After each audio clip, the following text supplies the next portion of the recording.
Valentine's day का ये special match कहते हैं clash of the Titans, New Zealand versus south Africa.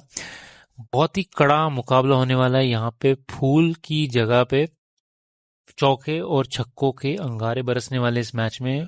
Readings astrology और न्यूमरोलॉजी की बहुत ही खतरनाक आई है। बहुत ही क्लोज मैच होने वाला है। आप स्टे ट्यून रहिए, पूरे वीडियो को ध्यान से देखिए और इसमें जितने भी मैंने आपको टाइम फ्लो में समझाऊंगा, जहां जहां पे उस चीज़ों को, उस टाइम को नोट करके रखें, स्क्रीनशॉट्स ले लें उसके, और वो बहुत काम आने वाले इस मैच के रिजल्ट में। फिलहाल आप सभी का स्वागत है दोस्तों मेरे और आपके अपने चैनल एस्ट्रो के खिलाड़ी पे, और मैं उम्मीद कर रहा हूँ आप सभी अच्छे होंगे और आप सभी का दिन अच्छा गुजर रहा होगा। दोस्तों इस वीडियो में हम न्यूजीलैंड और साउथ अफ्रीका के मैच विनर्स, टॉस विनर्स, साथ ही साथ एस्ट्रोलॉजी टाइम फ्लो भी देखेंगे और उसके साथ वेरी लकी प्लेयर्स की लिस्ट भी आपको देता हुआ चलूंगा। लेकिन सबसे पहले बात करते हैं यहाँ पे टाइम फ्लो की, बहुत ही इंपॉर्टेंट है। और यहाँ पे मैंने दो टाइम फ्लोज दिए, पहला फर्स्ट इनिंग्स का, फिर सेकंड इनिंग्स का। तो 7 बजे से शुरू होगा ये मैच, शाम का मैच है, 8:30 बजे तक पहली इनिंग खेली जाएगी। और अगर आप देखेंगे तो यहाँ पे मैंने लाल में मार्क करके रखे, जिनके बारे में मैं आपको आगे चल के बताता हूँ। 7 बजे से लेके 8:30 बजे तक, यानी कि पहली पूरी इनिंग में अगर आप देखेंगे तो एसेंडेंट साइन यहाँ पे वर्गो है।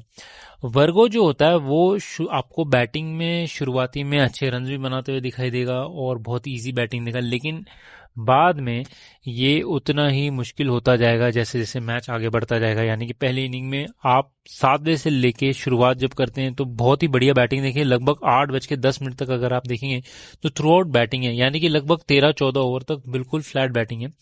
शुरुआत हो सकती है जो पहला 7 बजे से लेकर 7:05 तक, यानी कि पहले 2 ओवर में विकेट गिरने के चांसेस होंगे हल्के से, यहाँ पे थोड़ी सी मुश्किलात आ सकती है, लेकिन रन बनते हुए आपको दिखाई देंगे थ्रू आउट लगभग 8:10 तक। तो 12 से लेके 14 ओवर तक आप यहाँ पे समझ के चलिए बैटिंग अच्छी होनी चाहिए। विकेट्स गिरेंगे, ऐसा नहीं कि विकेट नहीं गिरेंगे। यहाँ पे अगर आप फॉल शॉट खेलने जाते हैं या ओवर एग्रेसिव बैटिंग करने जाते हैं तो विकेट तो डेफिनेटली गिरेंगे, लेकिन कोई अनफॉर्चुनेट इंसिडेंट्स यानी कि रन आउट या एलबीडब्ल्यू वैसे वगैरह चांसेस कम होंगे। मोस्टली कैच आउट होने के चांसेस ज्यादा होते हैं। उसके बाद 8:10 से लेके लगभग एंड ऑफ द इनिंग्स तक, यानी कि 8:30 या 8:35 जहां पे भी मैच खत्म होता है, यानी कि 16वें ओवर या 15वें ओवर से लेके 20 ओवर तक, आखिरी के 5 या 6 ओवर मैक्सिमम, वहां पे फिर न्यूट्रल फेजेस में जाएगा। मोस्ट लाइकली यहाँ पे बॉलिंग टीम वापसी करती दिखाई देगी, रन भी बन सकते हैं और विकेट भी गिरते हुए दिखाई देगी आपको।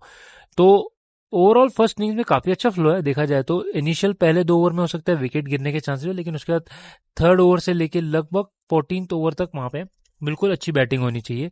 उसके बाद 15 ओवर से लेके 20 ओवर तक वहां पे फिर न्यूट्रल फेज में जाएगा जहां पे विकेट गिरने के चांसेस है। तो जितना एक बार स्कोर बनाना चाहते होंगे उतने शायद ना बना पाए फर्स्ट इनिंग्स में।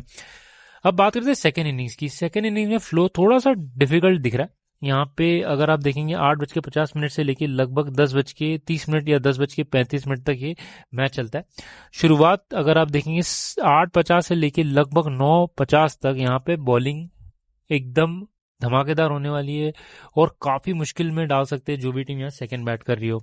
तो यहाँ अगर आप पहले 2 से 3 ओवर्स में देखेंगे तो रन्स शायद बन सकते हैं, आसान हो, लेकिन चौथे, पांचवें, छठे और ये चलता रहेगा लगभग 10वें या 11वें ओवर तक।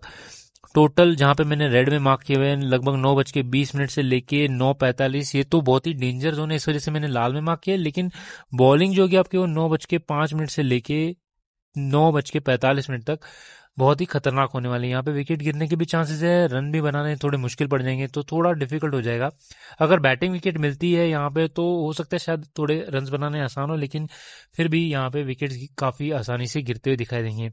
ये टर्निंग पॉइंट भी आप मार्क करके चले यहाँ पे 9:45 PM पे। यहाँ पे अगर समझिए कोई भी टीम चेस कर रही है, लगभग 150-180 का स्कोर होगा अगर यहाँ पे चेस करने आ रही है, और 50 या 55-60 रन पे 5 विकेट हो तो बहुत ही मुश्किल होगा चेस करना। यहाँ पे आगे बैटिंग है इसके बाद 9:50 से लेके एंड ऑफ द इनिंग्स तक, लेकिन रन बहुत ज्यादा मुश्किल हो जाएंगे बनाने। अगर यहाँ पे 50 फॉर 3 या 4 विकेट गिरती हैं और लगभग 150-170 का स्कोर है जो कि पार स्कोर के आसपास है, पार स्कोर से थोड़ा अबव है, तो यहाँ पे फिर दिक्कत नहीं आनी चाहिए।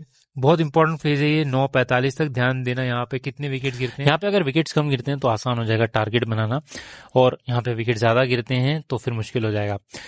ड्रीम 11 के लिए ध्यान रखें जो मिडिल ऑर्डर यानी कि नंबर 3 या 4 के बाद से जो शुरू होते हैं वो वेरी लकी में आते हैं तो वो अच्छा करते हुए दिखाई देंगे। अदरवाइज आज थोड़ा स्ट्रगल कर सकते हैं ओपनर्स और यहाँ पे टॉप ऑर्डर। बात करते हैं उसी की चलते हैं एस्ट्रोलॉजी न्यूमरोलॉजी के वेरी लकी प्लेयर्स की लिस्ट देखते हैं। यहाँ पे 2 लिस्ट आपको प्रोवाइड करूंगा। पहले एस्ट्रोलॉजी की बात करते हैं। यहाँ पे जोडियक साइंस प्लेयर के चार्ट्स वगैरह मैंने यहाँ पे आपके सामने प्रस्तुत किए और उसकी की बेसिस पे मैंने वेरी लकी में यहाँ पे टीम्स को स्प्लिट किया। तो यहाँ पे न्यूजीलैंड की तरफ से Mitchell Santner, Lockie Ferguson, Kyle Jamieson, Jimmy Neesham, Glenn Phillips, Sachin Ravindra और एश सोडी बढ़िया नंबर पे आएंगे, बहुत अच्छा करते हुए दिखाई देंगे। टाइम फ्लो के टाइम पे अगर अच्छे आते तो और भी अच्छा करते हुए दिखाई देंगे। लकी में आते मार्क चैपमैन, डैरिल मिचेल और टिम सर्फर्ट। न्यूट्रल में फिन एलन, डीवॉन कॉनवे और मैट हेनरी। साथ ही साथ बिलो न्यूट्रल में जेकब डफी। फिर बात करते हैं साउथ अफ्रीका की। वेरी लकी में डिवॉर्ड ब्रेविस। लकी में आते Marco Jansen, George Linde, Keshav Maharaj, David Miller, Kagiso Rabada और जेसन स्मिथ। न्यूट्रल में आते Corbin Bosch, Quinton de Kock, Tristan Stubbs. Below neutral में आते Aiden Markham, Kwena Maphaka, Lungi Ngidi, Anrich Nortje और Ryan Rickelton.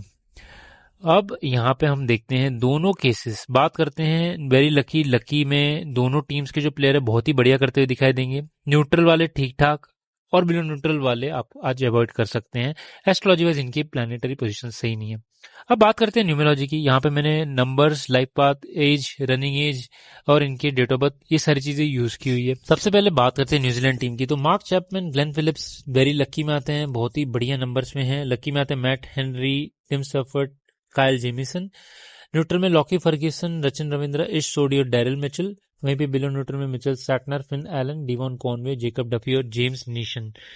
Very lucky वाले बढ़िया, बहुत ही बढ़िया करते हुए दिखाई देंगे। इन्हें definitely captain vice captain pick कर सकते हैं। लकी वाले ठीक ठाक करेंगे, इनको भी आप पिक कर सकते हैं। न्यूट्रल वाले अगर टाइम फ्लो में अच्छे टाइम पे आते हैं अच्छा करेंगे, अदरवाइज ये 8 एंड मिस टाइप परफॉर्मेंस होगी इनकी। और बिलो न्यूट्रल वाले आज बिल्कुल खास करते हुए नहीं दिखाई दे रहे मुझे। इसमें बात करते हैं दोनों केसेस में। कई लोग पूछते हैं मुझे क्वेश्चन एस्ट्रोलॉजी माने या न्यूमरोलॉजी, तो आप दोनों की लिस्ट को कंपेयर कीजिए। टाइम फ्लो ध्यान में रखिए, टाइम फ्लो सबसे ज्यादा इंपॉर्टेंट होता है। यहाँ पे कौन सी टीम पहले बैट करिए, कौन सी टीम सेकंड बैट करिए, उस हिसाब से आप अपने प्लेयर्स पिक कीजिए वेरी लकी में से। अब बात करते हैं सेकंड टीम यानी कि साउथ अफ्रीका की। वेरी लकी में आते हैं डेविड मिलर और रायन रिकल्टन। इनके नंबर्स बहुत बढ़िया हैं, अच्छा करते हुए दिखाई देंगे। इन्हें डेफिनेटली अपनी ड्रीम 11 टीम में पिक कीजिए। लकी में आते हैं एडन मार्कम, केशव महाराज और एनरिच नोटिए। न्यूट्रल में Lungi Ngidi, Kagiso Rabada, Jason Smith और ट्रिस्टन स्टब्स। वहीं पे बिलो न्यूट्रल में काफी प्लेयर्स हैं हमारे पास, Quinton de Kock, Corbin Bosch, Dewald Brevis, Marco Jansen, George Linde और क्वीना मफाका। तो ये सारे प्लेयर्स मुझे लगता नहीं कुछ खास करते दिखाई देंगे। वेरी लकी प्लेयर्स जो है वो बढ़िया करेंगे, इन्हें डेफिनेटली पिक कीजिए। टाइम फ्लो को ध्यान में रखें। न्यूट्रल और बिलो न्यूट्रल वालों को तभी पिक करें अगर ये टाइम फ्लो में अच्छे टाइम फ्लो पे आते, यानी कि समझिए इसमें से ओपनर्स हैं और पहले बैटिंग कर रहे हैं तो बढ़िया करेंगे। अगर सेकंड बैटिंग करें, ओपनर्स यहाँ पे नहीं चलेंगे ज्यादा। तो न्यूट्रल बिलो न्यूट्रल वाले अगर ओपनर्स में हैं तो उन्हें आप बहुत ही सोच समझ के लीजिए, मुझे नहीं लगता ज्यादा खास करेंगे। तो ये रहा दोस्तों हमारा ड्रीम 11 का। भी कब चलते हैं हमारे फाइनल सेक्शन की तरफ, जो है मैच और टॉस के विनर्स। बात करते हैं दोनों केस की, यहाँ पे न्यूमरोलॉजी भी और एस्ट्रोलॉजी भी। और ध्यान से सुनिए आज के प्रेडिक्शंस ताकि आपको कोई कंफ्यूजन ना रहे। ये मैच जो खेला जाएगा 24वां मैच है, खेला जाएगा फरवरी 14, 2026। अगर आप डेट का नंबर लेते हैं तो 14 यानी कि नंबर 5 पे आता है, और अगर आप टोटल करते हैं तो नंबर 8 पे आता है।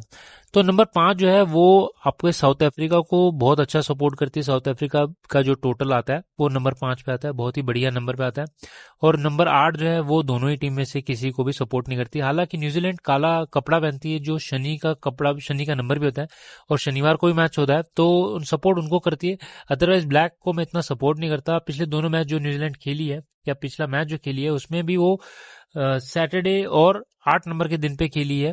दोनों में से कोई एक होगा, उस वजह से वो जीती थी, क्योंकि यहाँ पे 8 नंबर जो है वो सपोर्ट करता है काले रंग को, और काला रंग जो है वो सपोर्ट होता है सिर्फ 8 तारीख के। इसके अलावा कोई भी दूसरे दिन हो तो दिक्कत में पड़ सकते हैं न्यूजीलैंड, लेकिन 8 तारीख का नंबर है तो यहाँ पे ज्यादा फेवरेबिलिटी मिलती है उनको।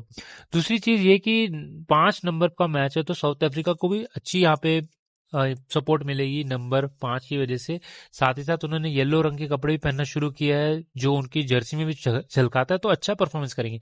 टॉस के लिए साउथ अफ्रीका के कैप्टन एडन मार्कम के मुझे ज्यादा बेटर नंबर दिखाई दे रहे हैं यहाँ पे। टॉस जीतने में उनके ज्यादा चांसेस मुझे लग रहे हैं as compare to Mitchell Santner. बात करते हैं मैच की। अब ये ध्यान से सुनिए, न्यूमरोलॉजी वाइज मैं आपको बताता हूँ, यहाँ पे दोनों टीम्स बहुत ही बढ़िया नंबर पे हैं। मैच बिल्कुल कड़ा होगा और आपको लास्ट के 3 या 4 ओवर में ही पता लगेगा यहाँ पे मैच विनर्स कौन है। इसमें ड्रॉ के भी चांसेस हैं। दोनों टीमें इतने अच्छे नंबर्स पे आ रही है आज की, उनको सपोर्ट दोनों टीम्स को है।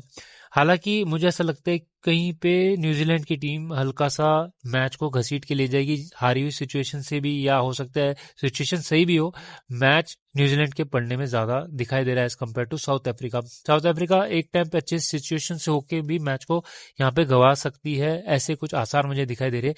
स्पेशली अगर साउथ अफ्रीका सेकंड बैट करने आती है तो बहुत मुश्किल में पड़ सकती है। साउथ अफ्रीका फर्स्ट बैट करती है तो ज्यादा बेटर दिखाई देगी, लेकिन फिर वो फील्डिंग में लैप्सेस बहुत कर सकते हैं या बॉलिंग के टाइम पे लैप्सेस बहुत कर सकते हैं। तो दोनों सिचुएशन में मुझे न्यूजीलैंड ज्यादा स्ट्रांग दिखाई दे रही है। न्यूजीलैंड ऑलमोस्ट ऐसा लगेगा कि पहले इनिंग और सेकेंड इनिंग के हाफ तक बिल्कुल मैच आउट है, लेकिन अनलाइकली या कहीं से एक उनको विकेट मिल जाएगी या रन्स बनते हुए उनके दिखाई देंगे और वो वहां से मैच को अपनी तरफ पलट लेंगे। कुछ इसी प्रकार का मुझे न्यूजीलैंड का मैच दिखाई दे रहा है। नंबर 8 की सपोर्ट और जो उनका काले रंग के कपड़े पहनते हैं और उनके कैप्टन भी नंबर 8 और 4 के सपोर्ट में रहते हैं, इस वजह से उन्हें थोड़ी सी सपोर्ट में दे रहा हूँ। मैच बहुत ही क्लोज होने वाला है, इसमें मैच विनर पिक करना मेरे लिए बहुत ही मुश्किल है। इस वजह से मैंने आज न्यूजीलैंड को पिक किया, क्योंकि ये जो रीजन मैंने आपको बताया उस वजह से। टाइम फ्लो के हिसाब से, एस्ट्रोलॉजी के हिसाब से जो भी टीम यहाँ पहले बैट करती है आज उनको सपोर्ट बहुत अच्छी है through out the match. Specially अगर वो एक पार या अबव पार स्कोर बनाते हैं, बहुत ही बढ़िया सिचुएशन में दिखाई देंगे। डिफेंड करना काफी आसान होगा। सेकेंड इनिंग में स्कोर करना, हालांकि ड्यू भी आएगी, मुश्किल पड़ सकती है, और वहां पे अगर अबव पार स्कोर है तो बहुत मुश्किल में आ सकते हैं चेजिंग टीम। दोस्तों ये रहे मेरे प्रेडिक्शंस इस मैच के लिए। 15 फरवरी का मैच इंडिया वर्सेस पाकिस्तान, उसके प्रेडिक्शन में सून पोस्ट करूंगा, तो उसके लिए स्टे ट्यून रहिए। कमेंट सेक्शन में जरूर बताइए आपकी राय। फिलहाल इस वीडियो में इतना ही दोस्तों, फिर मिलेंगे। नमस्कार, आदाब, सत श्री अकाल और जय हिंद दोस्तों।